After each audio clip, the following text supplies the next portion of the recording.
May tahimik na digmaan na nagaganap sa loob ng karamihan sa atin. Isang labang bihira nating pag-usapan. Hindi dahil hindi ito nakikita, kundi dahil naging normal na ito sa atin. Gumigising tayong pagod. Lumilipas ang araw na tila may ulap sa isipan. Hirap makaramdam ng tuwa, gana o koneksyon. Isinisisi natin ito sa ating routine, sa trabaho, sa mga screen, kahit sa panahon. Pero sa pinakaugat nito, may mas malalim na dahilan. Ang kawalan ng balanse sa chemical ng ating utak. Isa sa mga pinakakadalasang hindi napapansin sa equation na ito ay ang dopamine. Ang dopamine ay hindi lang chemical ng kasiyahan, ito rin ang molekula ng motibasyon. Ito ang nagtutulak sa iyo para bumangon, mag-focus, magsikap, at makaramdam ng kasiyahan. Kapag nasa tamang antas ang dopamine, mas magaan ang pakiramdam ng buhay. May direksyon ang iyong enerhiya at may puwang ang iyong damdamin para huminga. Pero kapag bumaba ito, parang lahat ay bumibigat. Kahit ang pinakasimpleng gawain.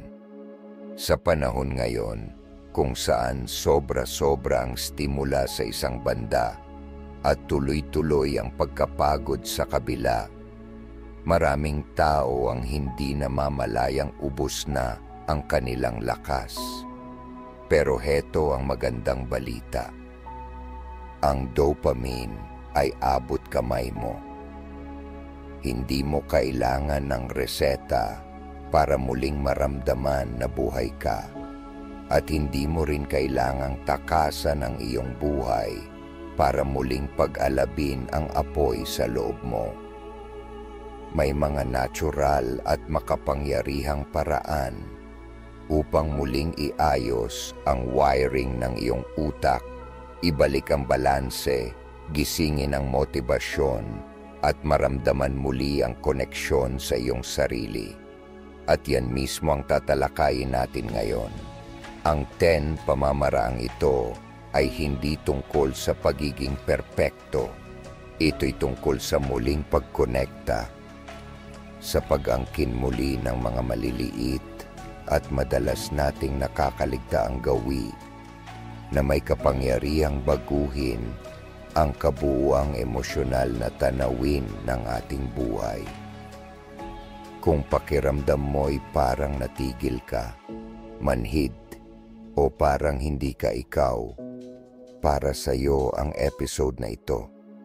Kapag natutunan mong paramihin ang dopamine sa tamang paraan, dahan-dahan, may layunin at tuloy-tuloy, hindi ka lang basta gagaan ang pakiramdam, magiging mas mabuti ka rin.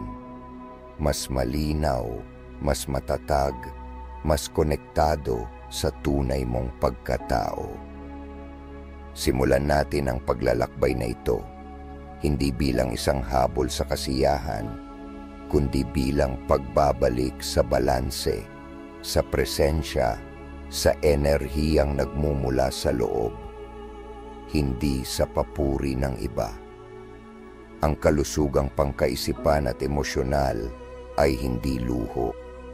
Ito ang pundasyon ng lahat. At ngayon, panahon na para muling buuin ang pundasyong iyon. Hakbang sa bawat pagkakataon. 1. Gumalaw kahit dahan-dahan. Napansin mo na ba kung gaano kaiba ang pakiramdam ng mundo pagkatapos ng isang maikling paglalakad? Hindi lang sa katawan, kundi pati sa isipan at damdamin. Parang nawawala ang ulap, lumuluwag ang tensyon. Mas malinaw kang mag-isip, mas buo kang huminga, at mas nararamdaman mong ikaw ka muli. Hindi yan aksidente. Hindi lang dahil sa sariwang hangin o sa pagpapalinis ng isip. May nangyayaring kemikal sa loob ng iyong utak.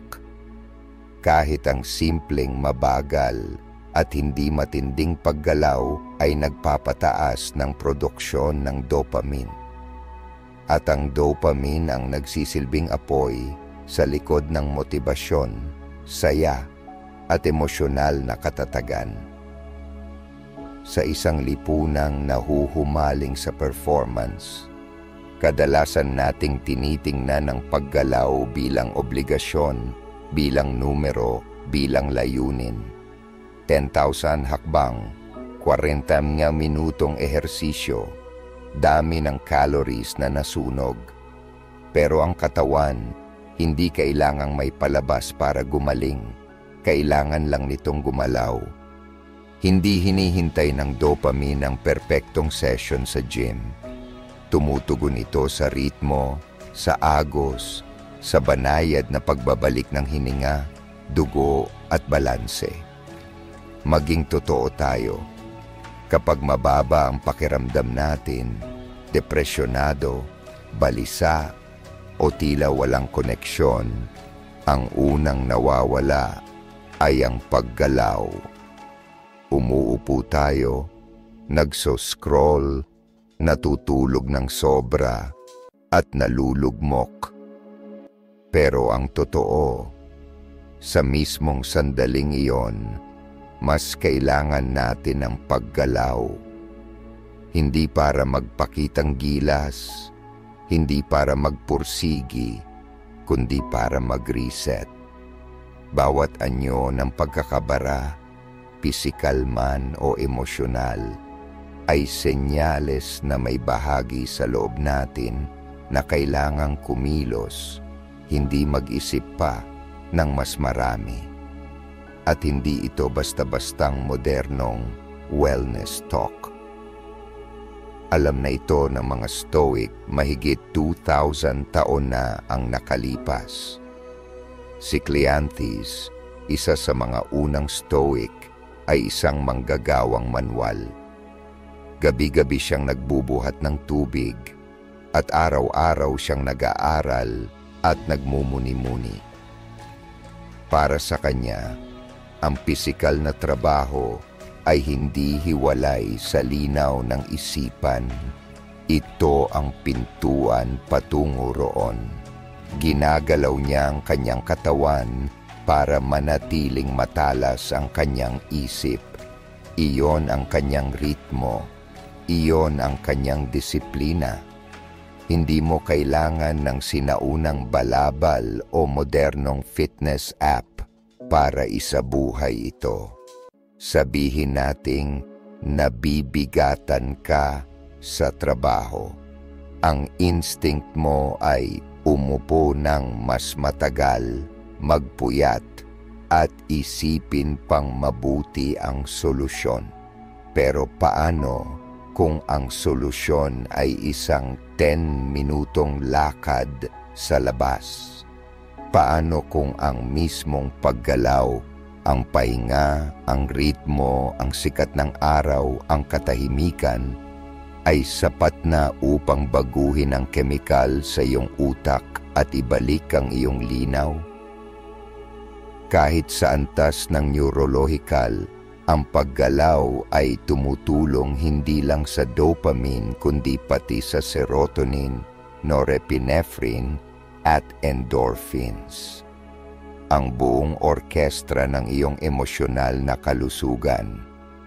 Hindi nito binubura ang mga problema, pero binabago nito ang kakayahan mong harapin ang mga iyon. At heto ang pinakamaganda, hindi ito kailangang maging perpekto. Hindi mo kailangang tumakbo, hindi mo kailangang mamahaling sapatos, at hindi mo kailangang itrack ang kahit ano. Ang kailangan mo lang ay magsimula. Pwede mong simulan ngayon. Tumayo at iunat ang iyong mga braso, igalaw ng marahan ang leeg mo, maglakad ng nakapaa sa loob ng bahay ng may layunin. Kung kaya mo, lumabas. Hayaan mong makipagtagpo ang iyong mga pandama sa tunay na mundo, hindi sa nasa screen ng iyong telepono. Gawin mo ito hindi dahil sira ka, kundi dahil ang katawan mo ay hindi nilikhang manatiling walang galaw ng matagal. Gawin mo ito dahil ang galaw ay katotohanan. Dahil ang isip na kumikilos ay mas maraming natutuklasan kaysa sa isipan na nag-iisa. At dahil ang paggaling ay hindi dramatikong kilos, ito'y ang mabagal, tuloy-tuloy na pagbabalik sa isang simpleng bagay, ang presensya.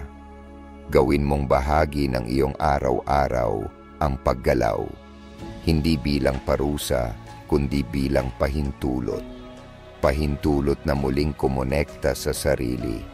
Pahintulot na bitawan ang stress sa halip na itago ito. Pahintulot na maramdaman muli ang iyong katawan, hindi bilang pabigat, kundi bilang kakampi. Kaya itanong mo sa sarili mo ngayon, anong uri ng paggalaw ang maibibigay ko sa sarili ko ngayon? Hindi kung ano ang inaasahan ng mundo, hindi kung ano ang maganda sa social media, ano ang kailangan ng katawan mo. Pagkatiwalaan mo ito, igalang mo ito, at pagkatapos, gumalaw kahit dahan-dahan dahil sa bawat galaw, dumadaloy ang dopamine at kasabay nito, muling bumabalik ang tunay na pakiramdam ng pagiging buhay. 2.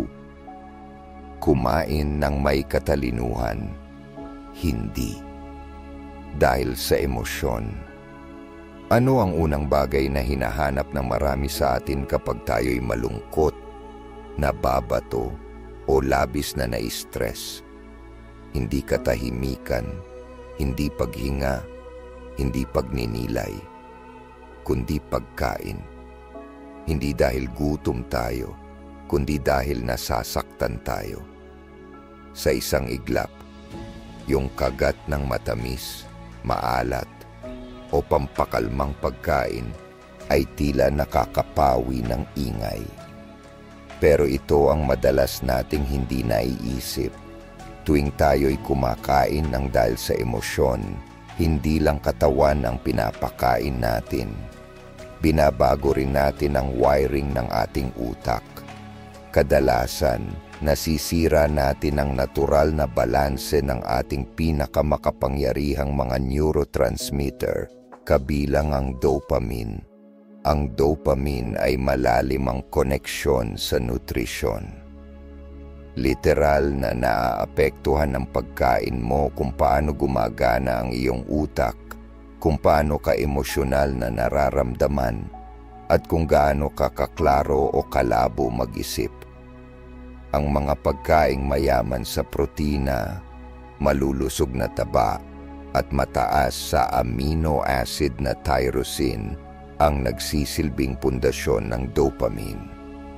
Tinutulungan nito ang iyong utak na gumawa ng enerhiyang kailangan para mag-focus, kumilos, at manatiling kalmado. Pero kapag pinalitan mo ang tunay na nutrisyon ng asukal, processed food, o emotional binge eating, baka gumaan ang pakiramdam mo sa loob ng 10 minuto, pero masisira ang buong araw mo pagkatapos. Hindi man pinag-usapan ng mga Stoic ang amino acids o neurochemistry, may isa silang bagay na malinaw na nauunawaan. Ang disiplina sa kung ano ang nilalagay mo sa katawan mo ay nagdudulot ng kalinawan sa pag-iisip.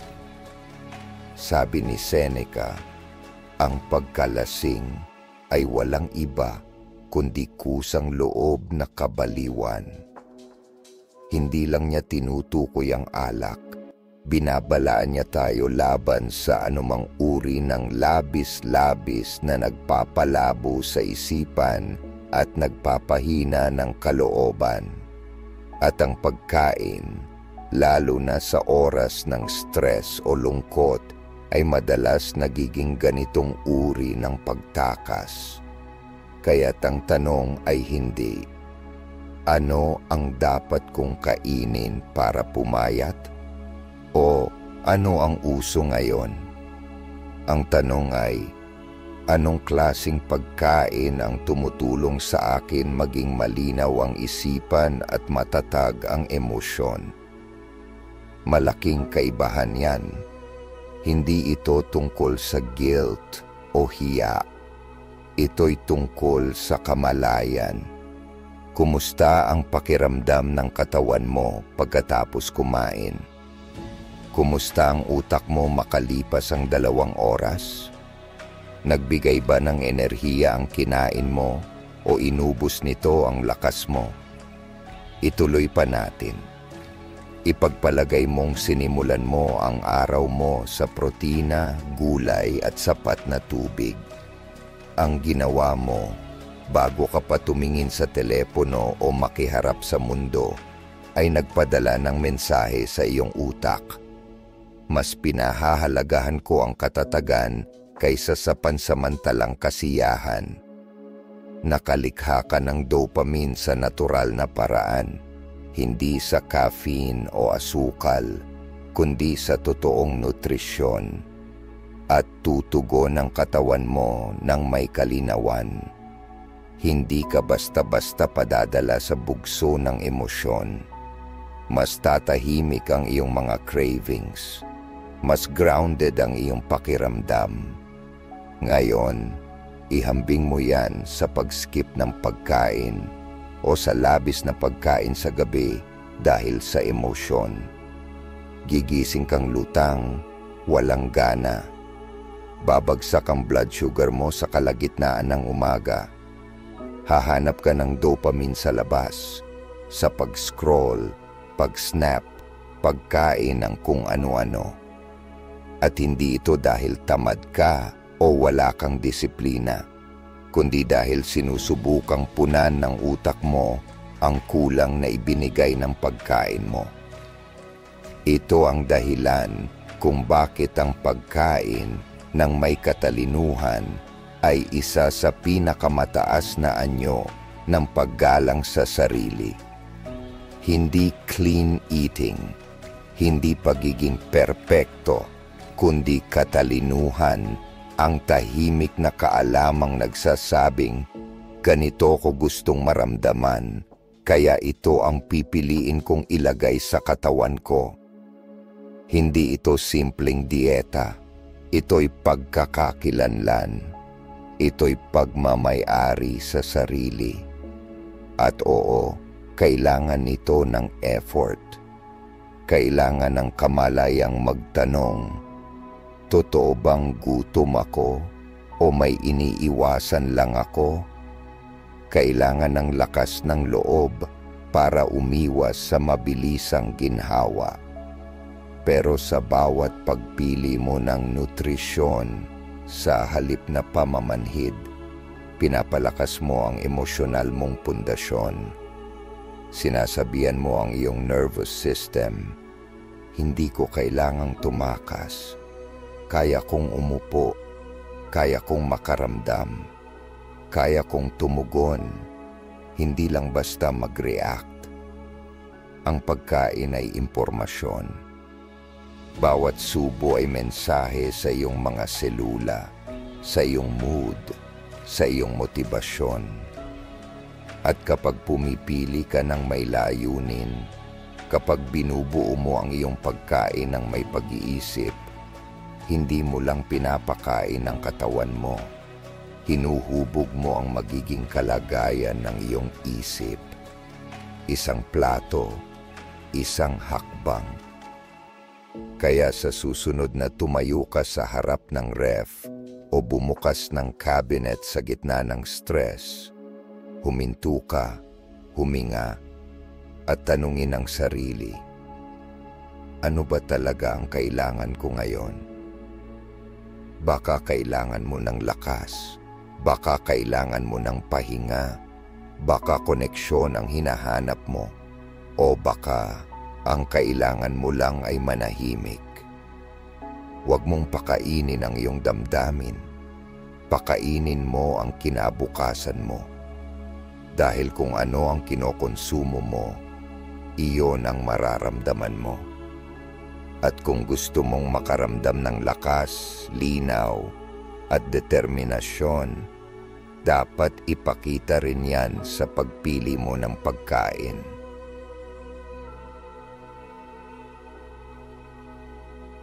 3. Matulog na. Para kang muling binubuhay ang iyong kaluluwa. Kailan ang huli mong tunay na nagpahinga? Hindi lang basta pumikit, kundi binigyan mo talaga ng pahintulot ang katawan at isipan mong mag-reset ng buo. Sa mundong pinapalaki ang ganda ng pagiging abala at tahimik na nasusunog sa pagod, ang tulog ay madalas binabaliwala. Parang luho, hindi pangangailangan. Parang kaya mo lang ituloy-tuloy, damihan ng kape, at magpatuloy sa pag-push kahit na may kapalit. Pero ito ang totoo. Ang iyong nervous system ay hindi tumitigil sa pagbulong. Ang tulog ay hindi optional. Ito'y isang biological na hindi pwedeng tawaran. At kapag pinapalampas, minamadali, o hindi pinahahalagahan ng tulog, humihinto ang iyong utak sa maayos nitong paggana, lalo na pagdating sa dopamine. Ang produksyon ng dopamine ay labis na nakadepende sa malalim at nakapagpapagaling na tulog. Sa gabi, ang iyong utak ay nagsasagawa ng isang uri ng internal na paglilinis. Inaalis nito ang mga lason, ibinabalik sa balanse ang mga hormones, at nire-restore ang mga neurotransmitter na tumutulong sa iyo upang manatiling emosyonal na kalmado. Kung wala kang dekalidad na tulog, bumababa ang sensitivity ng iyong dopamine receptors. Kaya kailangan mo ng mas maraming stimulation para maramdaman ang parehong motibasyon, hanggang sa tuluyan mo nang hindi maramdaman ang kahit ano. Napansin mo bang kahit maliit na problema ay parang sobrang bigat kapag kulang ka sa tulog? Na parang ang pasensya mo'y manipis, nawawala ang gana, at parang ang lahat ay masyadong emosyonal? Hindi lang ito pagod. Ito ang utak mong gumagana sa kulang na kemikal. Tila naghahanap ito ng lakas sa ubos ng baterya at hindi nito kayang magpatuloy ng maayos o matagal. Maaaring wala mang sleep studies noon ng mga Stoic, pero alam nila ang koneksyon ng pahinga sa malinaw na pag-iisip. Araw-araw pinapaalalahanan ni Marcus Aurelius ang sarili niyang bumangon at gampanan ang tungkulin bilang tao, pero alam rin niya ang kahalagahan ng paghahanda, at ang pahinga ay isang anyo ng paghahanda. Ito ang nagbibigay sa iyo ng kakayahang harapin ang mundo, hindi bilang magulong, reactive na nilalang, kundi bilang kalmado, malinaw, at may kakayahang individual. Kapag wala ito, ang filosofiya mo ay nananatiling ideya lang. Kapag meron, nagiging buhay ito sa gawa. At gayon paman, marami sa atin ang ipinagpapalit ang tulog para sa huwad na pagiging produktibo. Ginagabi sa pagtatrabaho, walang tigil sa pag-scroll, o nananahimik sa harap ng screen. Akala natin, mas marami tayong natatapos, pero ang totoo, ninanakawan natin ang sarili natin ng kinabukasan, ng kalinawan, emosyonal na katatagan, at ng kakayahang maging present. Isa sa pinakamakapangyarihang desisyong pwede mong gawin para sa iyong mental at emosyonal na kalusugan ay hindi ang mas magtrabaho, kundi ang mas matulog ng maayos. Hindi ito tungkol sa pagiging perpekto. Hindi mo kailangang makabuo ng 8 oras ng tulog gabi-gabi, pero kailangan mo ng ritmo, konsistensya, at isang sagradong hangganan tuwing gabi. Isang hangganang nagsasabing, oras ko na ito, panahon ko na para i-reboot ang kaluluwa ko. Hinaan ang ilaw, patayin ang ingay, hayaan mong magpahinga ang iyong isipan. Iregalo mo sa sarili mo ang transisyon mula sa paggawa tungo sa pagiging, mula sa ingay patungo sa katahimikan, at alam mong hindi ito laging magiging madali. Matutuksok kang sumilip sa isang mensahe pa o tapusin ang isang gawain pa. Pero tandaan ito, ang pagod na isip ay hindi nag-iisip, nagrereklamo. Hindi ito lumulutas ng problema, lumilikha ito ng bago. Kung gusto mong gumanda ang mga araw mo, simulan mo sa mga gabi mo. Protektahan mo ang tulog mo na parang nakasalalay dito ang kinabukasan mo dahil ganun nga. Gawing santuwaryo ang iyong kwarto, malamig, madilim, tahimik. Walang stimulasyon, walang husga. Isang espasyong pwede kang magbitiw, mahulog, at maghilom. At kung nahihirapan kang matulog, magsimula ka sa maliit. Parehong oras gabi-gabi, walang screen 1 oras bago matulog, banayad na tunog, malalim na paghinga. Hindi dahil hinahabol mo ang perpektong tulog, kundi dahil ginagalang mo ang pinakamalalim na pangangailangan ng isip.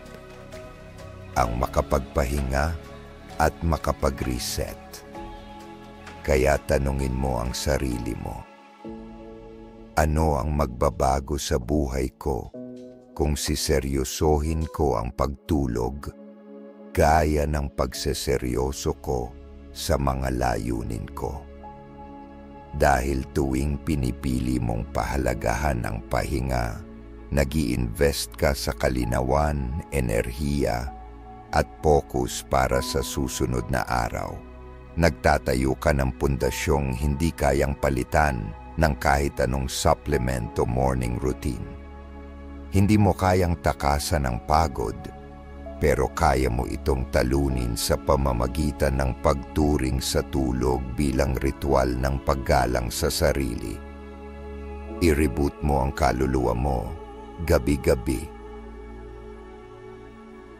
Number 4. Umupo, kasama ang iyong sarili sa katahimikan. Kailan ka huling tunay na naging mag-isa, kasama ang iyong mga iniisip na walang screen, walang gawain, at walang abala sa harap mo?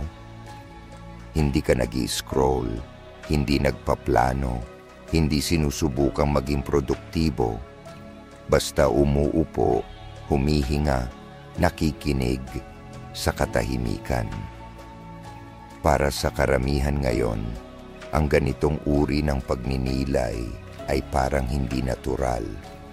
Minsan pa nga ay nakakailang. Pero sa katahimikan, nagsisimula ang paghilom. Dito muling naibabalik ang dopamine, hindi sa pamamagitan ng stimulus, kundi sa presensya. Dito nakasusumpong ng balanse ang nervous system. At dito muling bumabalik sa tahanan ng iyong isipan. Nabubuhay tayo sa panahong puno ng walang katapusang ingay. Mga notifikasyon, algorithm, musika sa background, at listahan ng mga kailangang gawin. laging may pumapasok sa ating mga pandama. At kahit na tayo'y abala, madalas naman tayong napuputol sa koneksyon. Koneksyon sa sarili nating boses, sa kalinawan, sa damdamin, sa katotohanan. Matagal na itong naunawaan ng mga Stoic, kahit wala pang teknolohiya noon. Naniniwala sila na ang isipan ay dapat sanayin, hindi lang para mag-isip ng mahusay, kundi para umupo ng payapa, tiisin ang katahimikan, at harapin ang sarili ng hindi natatakot. Isinulat ni Marcus Aurelius, "Wala nang mas tahimik o hindi magulong kanlungan para sa tao, kundi ang sariling kaluluwa." Hindi iyon simpleng tulang payo. Iyon ay isang paanyaya na lumingon sa loob, hindi upang takasan ang buhay, kundi upang mas mabisang makabalik dito ng buo ang presensya. Sa pananaw ng agham, ang katahimikan sa pamamagitan ng meditasyon o mindfulness ay direktang nagpapataas ng dopamine at serotonin. Pinapalakas nito ang kakayahan ng utak na ayusin ang emosyon. Inaayos nito ang takbo ng isipan tungo sa linaw at kapayapaan. Pero higit pa roon, ibinabalik ng katahimikan ang iyong kapangyarihan. Kapag umuupo ka sa katahimikan, kahit 5 minuto lang, lumalabas ka sa pagiging reactive. Hindi ka na tumatakbo mula sa damdamin. Pinapayagan mong umangat ito, huminga at humupa. Sinisimulan mong pagmasdan ang iyong iniisip, imbes na makisama sa mga ito. Lumilikha ka ng espasyo sa pagitan ng damdamin at kilos. At sa espasyong iyon, naroroon ang pagbabago. Ilapat natin ito sa tunay na sitwasyon. Sabihin nating ikaw ay overwhelmed. Karaniwan, baka kunin mo ang iyong telepono, tumawag sa isang kaibigan, kumain ng kung ano, o maghanap ng distraksyon. Pero sa halip, huminto ka, umupo, huminga. Tinanong mo ang sarili, ano ba talaga ang nararamdaman ko ngayon? Hindi mo ito sinusuri, pinagmamasdan mo lang, at biglang lumalambot ang ingay, nawawala ang higpit ng emosyon. Yung bahagi ng utak mo na responsable sa dopamine, ang reward at motivation system mo, ay nagsisimulang gumana, hindi dahil sa panlabas na stimulation, kundi sa kakayahan mong maging naroroon sa mismong sandali. Kaya maraming taong regular na nagme-meditate ang nagsasabing mas motivated sila, mas emosyonal na balanse, at mas nakakapag-focus. Hindi dahil iniiwasan nila ang mundo, kundi dahil hinaharap nila ito mula sa panloob na katahimikan. Hindi kailangang naka-lotus position ka at tahimik ng 1 oras para maranasan ang katahimikan. Maaring ito ay isang tahimik na umaga na may kasamang tasa ng tsaa. Maaari itong 10 minutong nakapikit bago magsimula ang araw. Maaaring ito'y isang maingat na paglalakad na walang telepono. Tanging hinga at hakbang lang. Hindi mahalaga ang anyo. Ang mahalaga ay ang intensyon. Hindi mo ito ginagawa para magpakitang tao. Ginagawa mo ito para alalahanin kung sino ka sa ilalim ng lahat ng ingay. Kaya tanungin mo ang sarili, Ano kaya ang magbabago kung araw-araw ay bibigyan ko ang sarili ko ng 5 minutong walang distraksyon at puro katahimikan? Makakahanap ka kaya ng linaw, kapayapaan o lungkot na matagal mo nang iniiwasan? Maaaring oo, at ayos lang ang lahat ng iyon. Dahil ang katahimikan ay hindi laging magaan sa pakiramdam.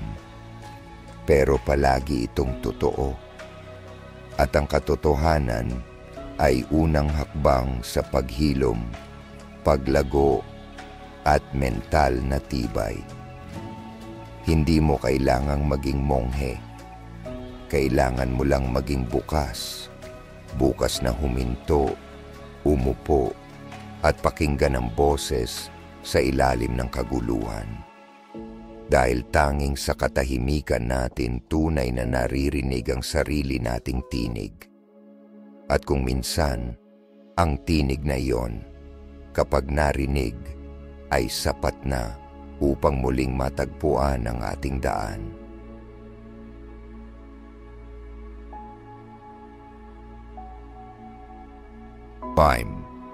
Magtakda ng mga layunin at ipagdiwang ang maliliit na tagumpay.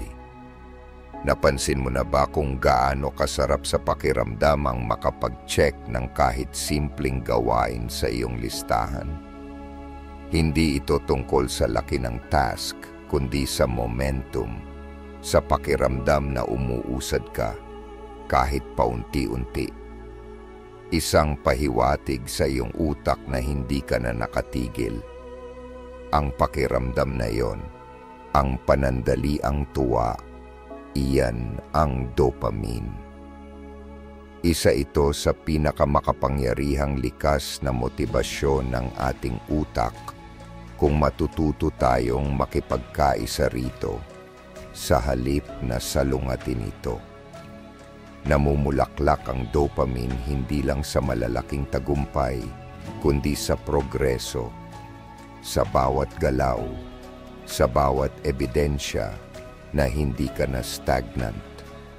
Ang problema, marami ang masyadong matagal bago maramdaman ang pagmamalaki sa sarili. Naghihintay sila hanggang sa makamit ang lahat. Matapos ang pagbabawas ng timbang, makuha ang trabaho, matapos ang libro, ganap na gumaling. Sa ganitong paraan, ninanakawan nila ang utak ng mga reward signal na sana'y tutulong para manatiling consistent. Hindi inobses ng mga stoic ang ideya ng tagumpay, pero nauunawaan nila ang halaga ng direksyon. Sabi ni Epictetus, una, sabihin mo sa sarili mo kung sino ang nais mong maging, at pagkatapos ay gawin mo ang kailangang gawin. Iyon ang pinakapayak at tapat na anyo ng goal setting. Hindi pantasya, hindi wishful thinking, kundi malinaw na desisyon na sinusundan ng tuloy-tuloy na aksyon. At doon ipinapanganak ang tunay na motibasyon, hindi mula sa inspirasyon o swerte, kundi sa maliliit at sinadyang hakbang araw-araw. Gawin nating praktikal. Sabihin nating may malaki kang layunin, gaya ng pagpapabuti ng kalusugan, pagsusulat ng libro, pagbabago ng career, o paglinang ng emosyonal na tibay. Kung hihintayin mo lang ang saya sa dulo, mapapagod ka.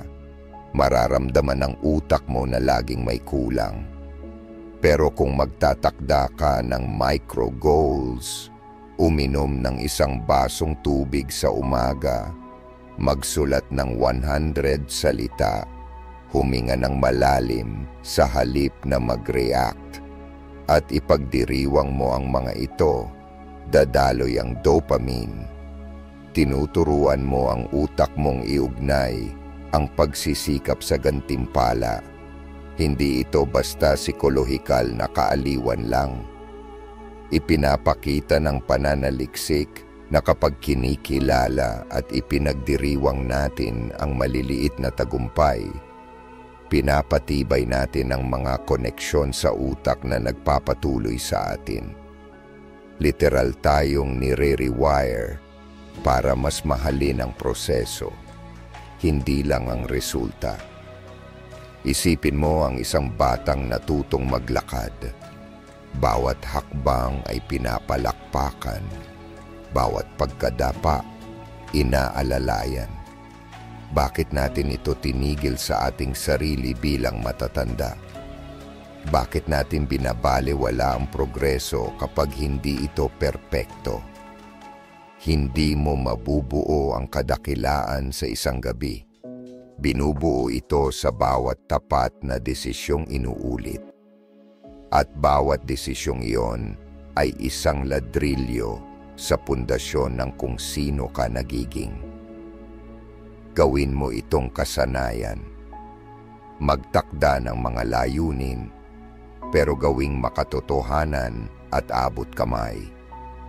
Pagkatapos, subaybayan ang iyong mga tagumpay, hindi para sa papuri ng iba, kundi para sa sarili mo, para sa iyong isipan. Gumawa ng maliit na journal, isang tala sa iyong telepono o isang tahimik na ngiti sa pagtatapos ng araw na nagsasabing, "Nagpakita ako ngayon, umusad ako." Hindi yon kahinaan. Iyon ay karunungan. Iyon ang dopamine na sinadyang buuin bilang kasangkapan, hindi panlilin lang. At huwag mong maliitin ang epekto nito sa emosyon. Sa bawat pagdiriwang ng isang maliit na tagumpay, binibigyan mo ng pag-asa ang iyong nervous system. Ipinaaalala mong posible ang pagbabago. Pinapalitan mo ang kawalan ng pag-asa ng direksyon. Unti-unti, nababago ang tingin mo sa sarili. Hindi mo na nakikitang parang wala kang nararating, kundi nakikita mong ikaw ay nasa galaw. Isang taong nagpapakita kahit mahirap. Isang taong tumutupad sa mga pangako kahit gaano kaliit. Kaya tanungin mo ang sarili mo ngayon. Ano ang isang maliit na bagay na maaari kong gawin ngayon na maglalapit sa akin sa taong gusto kong maging? Gawin mo iyon at ipagdiwang mo ito, hindi sa paputok kundi sa kamalayan, sa presensya, sa tahimik at tapat na pagmamalaki na nagsasabing, "Ginawa ko ang sinabi kong gagawin ko," sapagkat ang taong marunong magalak sa isang hakbang, isang tapat at tahimik na hakbang, ay siya ring makarating sa rurok. Hindi dahil sa bilis, kundi dahil hindi siya tumigil sa paglalakad. Makinig sa musikang kumakabit sa iyong kaluluwa. Naranasan mo na bang tumugtog ang isang kanta at biglang nagbago ang lahat? Ang iyong mood, ang iyong enerhiya, ang kabuuang estado ng iyong damdamin? Hindi iyon mahika, iyon ay dopamine. Hindi lang tayo inaaliw ng musika, tayo'y ginagalaw nito sa literal na paraan.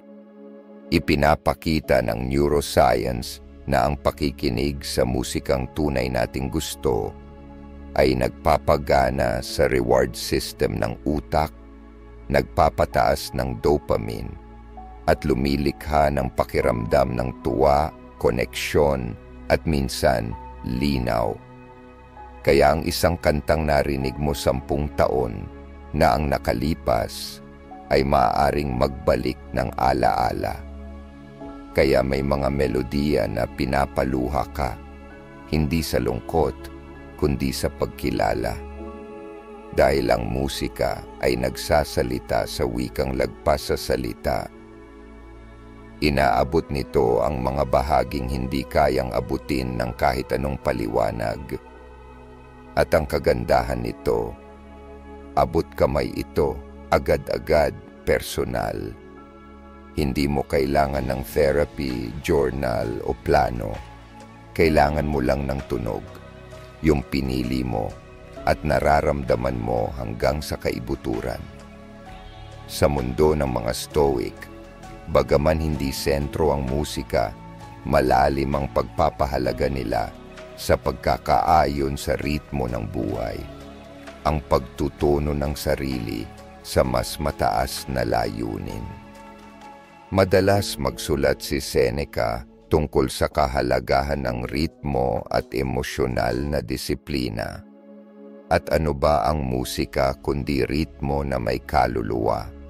Kapag pakiramdam mo'y mabigat, malabo o parang nawawala, ang musika ay maaaring maging tulay.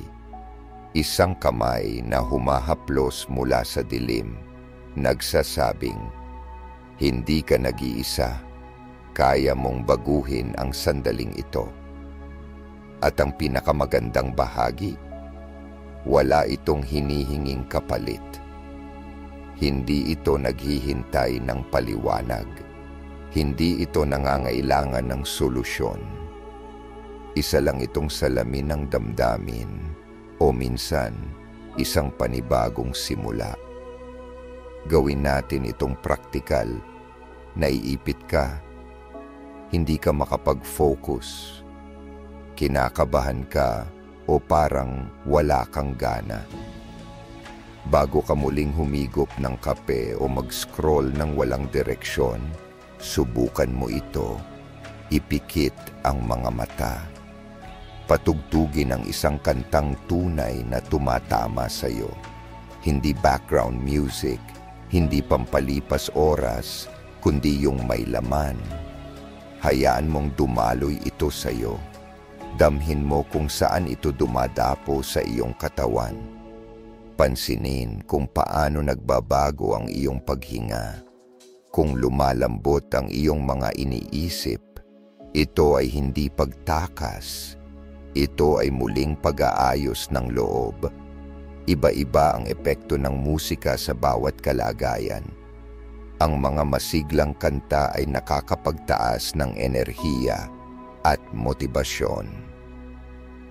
Ang mga kalmadong tugtugin ay nakababawas ng stress at ibinabalik ka sa iyong katawan. Ang instrumental o classical music ay nakatutulong sa focus at creativity dahil pinasisigla nito ang isipan nang hindi inaabuso ito. At minsan, ang malulungkot na kanta ang mismong kailangan mo. Hindi para palalimin ang sakit, kundi para bigyan ito ng puwang para huminga at tuluyang umalis. Pero ang susi rito ay intensyon. Huwag lang basta ubusin ang musika gaya ng pagkonsumo ng ingay. Pumili ka. Buuin mo ang iyong emosyonal na kapaligiran. Gamitin ang tunog bilang kasangkapan sa iyong paghilom, pag-iisip at paglago. Gumawa ka ng playlists na para sa iba't ibang yugto mo, paggising, pagninilay, paggalaw, pahinga. Hayaan mong ito'y sayo. Hindi dahil trending, kundi dahil tumatagos. Magugulat ka kung gaano karaming motibasyon ang hindi nagmumula sa lohika o schedule, kundi sa isang kantang tila ginising ang kaluluwa mong natabunan ng alikabok. Iyan ang tagong kapangyarihan ng musika, hindi bilang libangan, kundi bilang pag-align. At emosyonal, ito ang bumabago ng lahat. Matututuhan mong hindi mo kailangang laging ayusin ang nararamdaman mo. Minsan, kailangan mo lang damhin ito ng buo at hayaang dumaan. At ang musika ang nagbibigay ng puwang, ng galaw, ng paglaya. Kaya tanungin mo ang sarili mo, ano ang tugtugin ng bersyon ng sarili kong nais kong marating? Anong kanta ang gumigising sa bahagi ko na matagal ng tahimik? Patugtugin mo iyon. Damhin mo. Hayaan mong gawin ito ang tahimik na gawain ito. Sapagkat ang hindi kayang sambitin ng salita, ang musika ang siyang naghahatid. 7. Paligiran ang iyong sarili ng mga relasyong nagpapalusog sa iyo.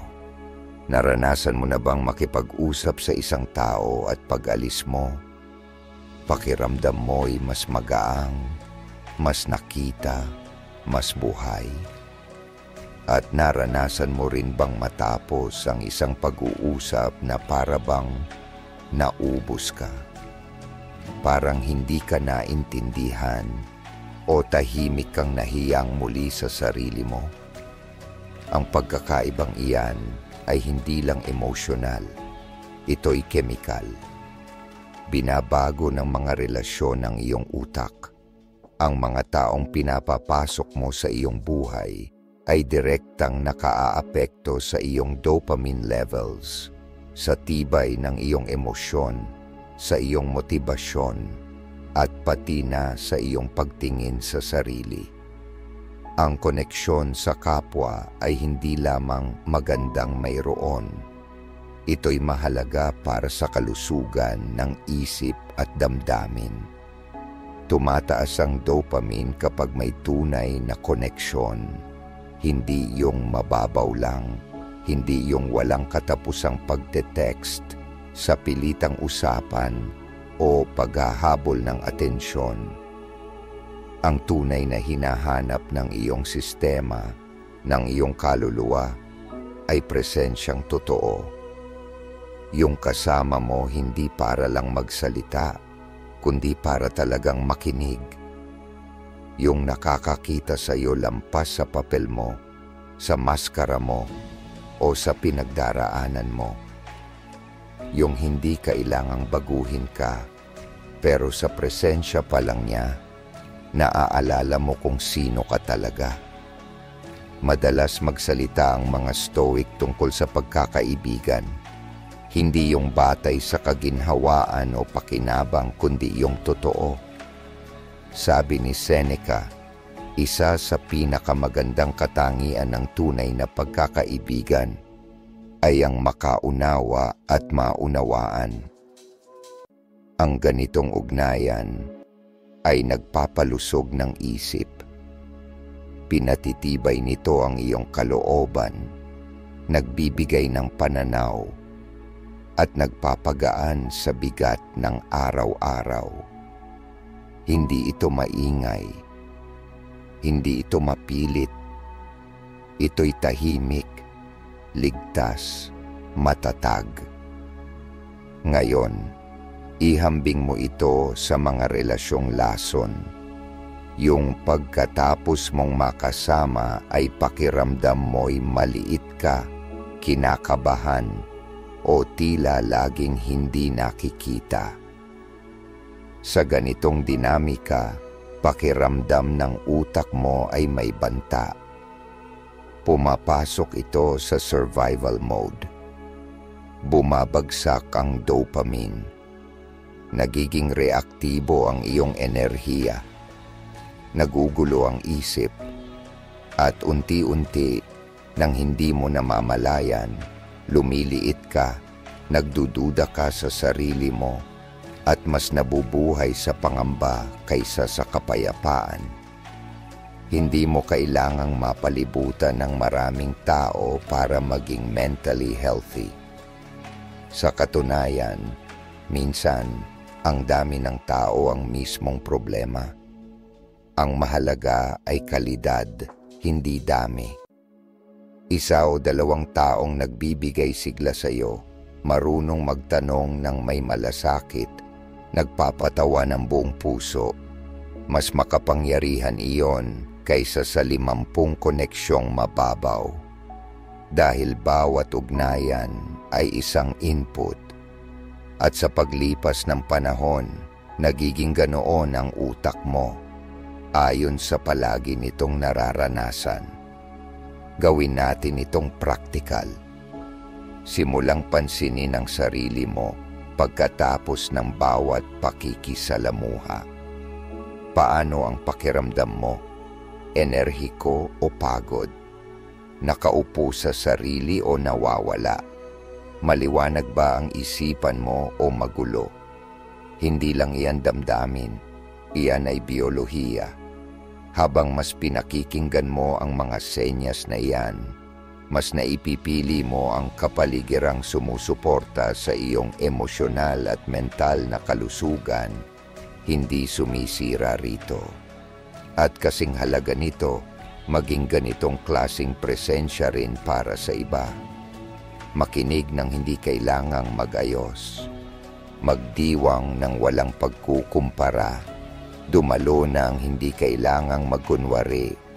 Maging ganoong uri ng enerhiya na sana'y meron sa paligid mo. Dahil ang koneksyon ay salamin.